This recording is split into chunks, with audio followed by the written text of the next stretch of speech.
Hey, this is Jeremy, and we're here at Creation 2010 with the band that had the best mosh pit, We As Human. Thank you guys for taking time to come here, put on a great show, and sit with us. For our viewers and listeners, can you guys tell us what you guys are all about? Oh, absolutely. Yeah, we're a rock band, man. We love rock and roll. We love doing it as big and as bad as we can, and at the heart of it all, we have a message about Jesus Christ at it. So, that's what we do, man. We've been on tour. We have a couple weeks left to head back to the West Coast, and we were absolutely stoked to play Creation East this year. It was insane, man. I never thought in a million years I'd see a circle pit at Creation, like of all places. But yeah, they were breaking it down. You were out there a little bit, yeah? Oh yeah, man. I almost got a little bit bloody, but next year cut the rock. Yeah. Somebody got bit. What? Came through his hands all bloody. Huge bite marks in their arm, man. It took like chunks of the flesh. Oh wow! I did not notice that or see that. The security guards came in the middle and started hosing us down. And that just gave us energy to go crazier, man. Nice. So there was one song that you really put a lot of your heart into it, and it really kind of got felt. I actually had to step out of the mosh pit for a second, just be like, I was taken back a little bit. Do you mind telling us a little bit of the history behind that, or? Yeah, no, for sure. The song's called Deliverance. I think it's the one that you're talking about.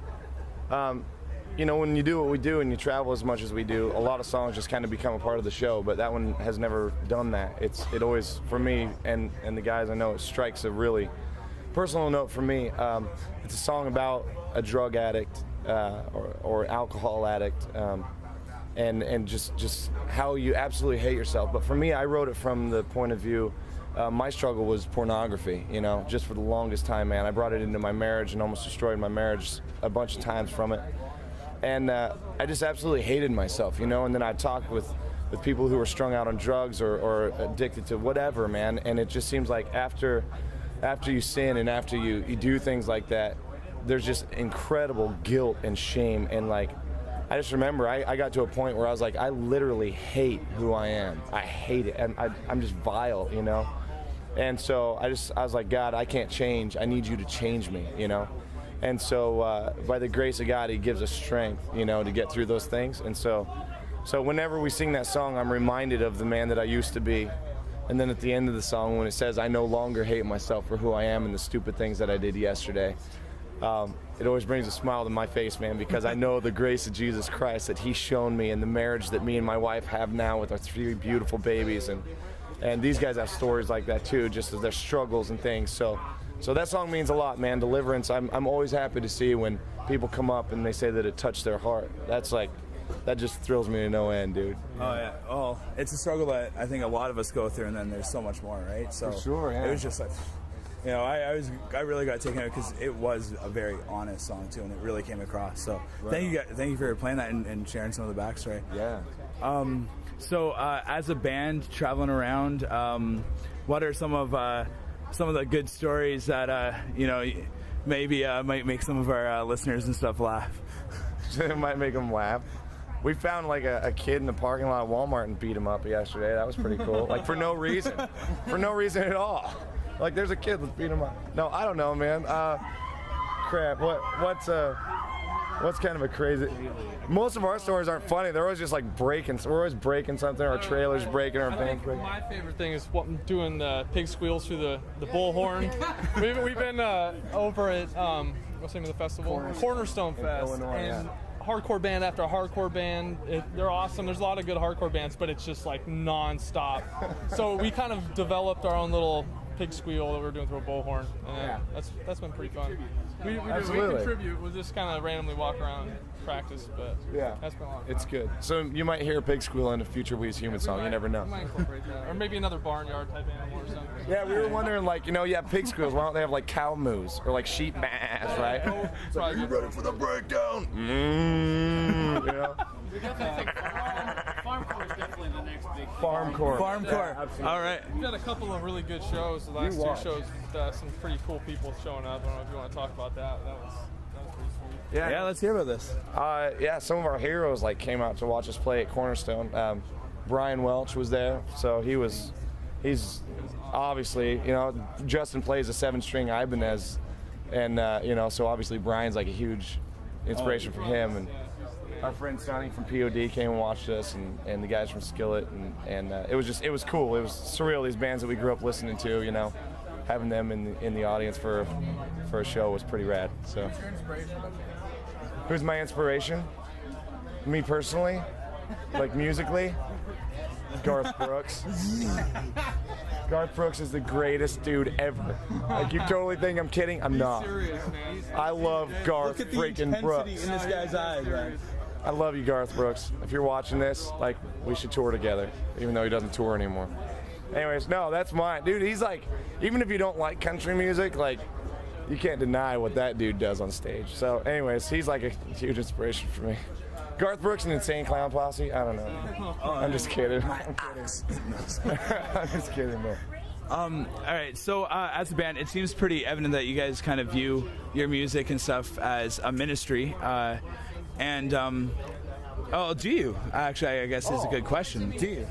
Everything we do, you know, is, you know, we're called to.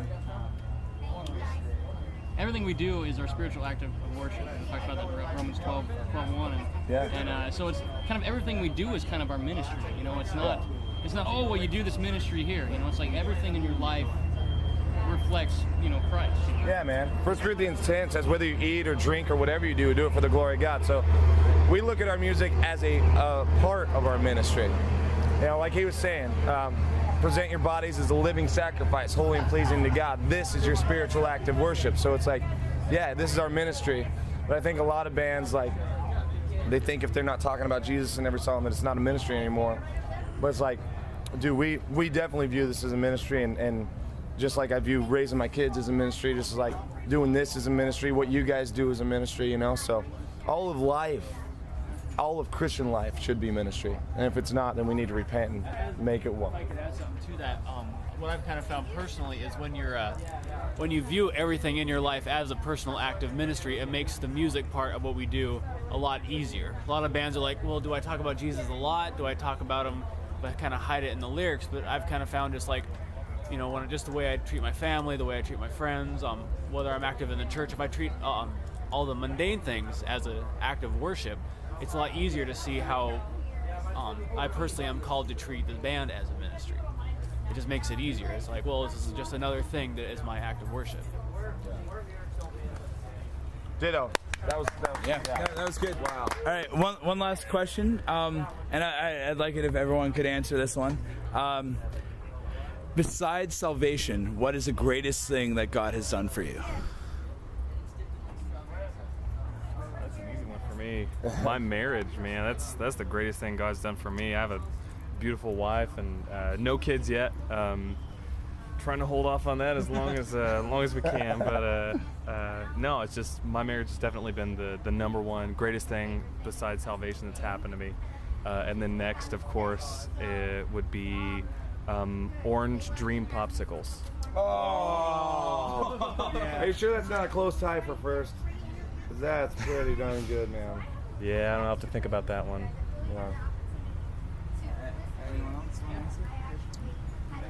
Yeah. For me, definitely has been my family. I'm not married, but just when we started this band, I was like 16, 17. I was just a little kid, and my parents were super supportive. You know, they weren't buying me a bunch of gear or anything, but you know, they understood, you know, that I wasn't probably going to go to college because I was going to do the band thing, and that they've always been 100% supportive.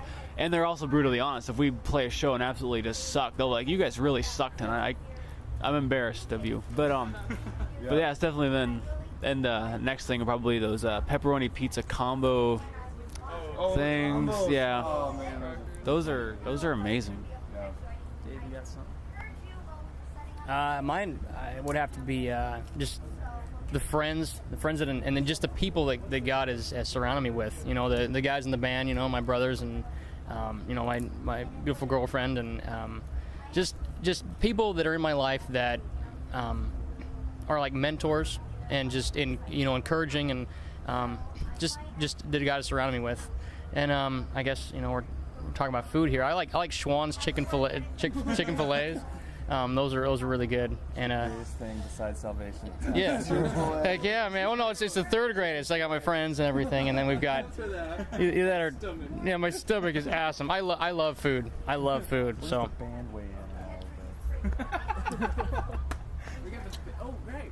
Oh, yeah, band. Oh, Band.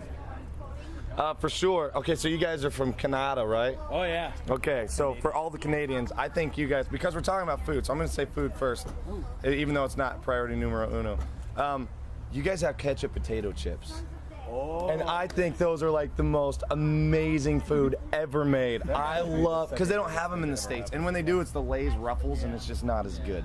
It's just not even close. So next time you guys come, like, you got to bring me a bag of ketchup potato chips, all right? Will do. You heard him. Like, it's recorded. Yeah. Bag, like, the good ones. Okay. But on serious note, my beautiful wife, Misty, and my 3 babies. Isaiah is 6, Malachi's 4.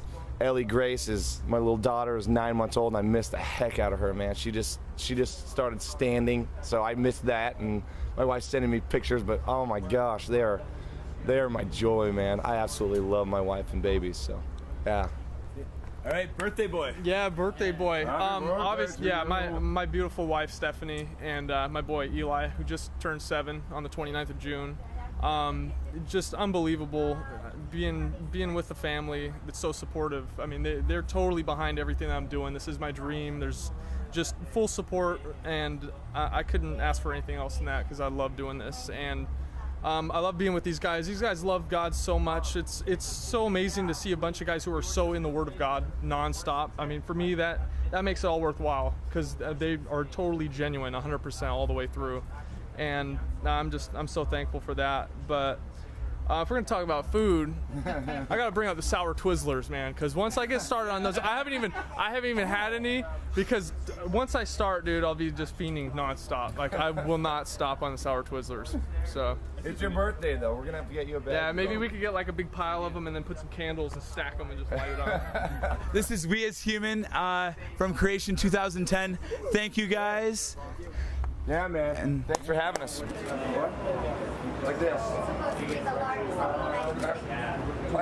Here. There we go. Yes. You guys are... No bunny ears. Yeah, I'm kind of shocked. Come on, man. I even knew that. I'm like the photographer. There, the rock here is perfect. Across the street. Look at the Xbox man. He is across the street. So y'all are going across the street like the Xbox man. Yeah. Yeah. Woo! See you, Xbox man. Good, man. Love you, man. Oh, yeah. Hey, the green man. What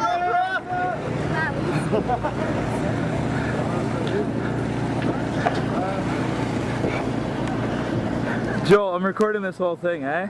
The walk. That's why I'm not in front of you. Man. You look sexy, man. Thank you. Hey. I love you. Ready? Go. You are so cool. I know. High five. Yeah, go. This is day 2 at Creation Fest, and we got a whole bunch of bands lined up to interview, and it's been a great day. Sweet. All right, let's do the walk back. Okay. Bye-bye. Joel, what are you doing? It's Jeremy. He can barely see in that. I have to tell him when cars and stuff like that are coming. It's pretty funny. All right, let's walk back. Yo, you weren't kidding when he's green. Oh. Yeah, I know, eh? Come on, Green Man. We're officially here at our campsite. It took about 20 minutes, but a lot of high fives. It's quite awesome. Hey, how's it been, man? Oh, hey, it's been good. Yeah, it's been good. Can I get another just plain one? Yeah, sure. Yeah, there you go. Thanks, man. How much do I owe you? No, it's good. It's on the house. It's for me. No charge. You're good. Okay. Are you like... You know what? I take this and throw it on the ground! You can't buy me a hot dog!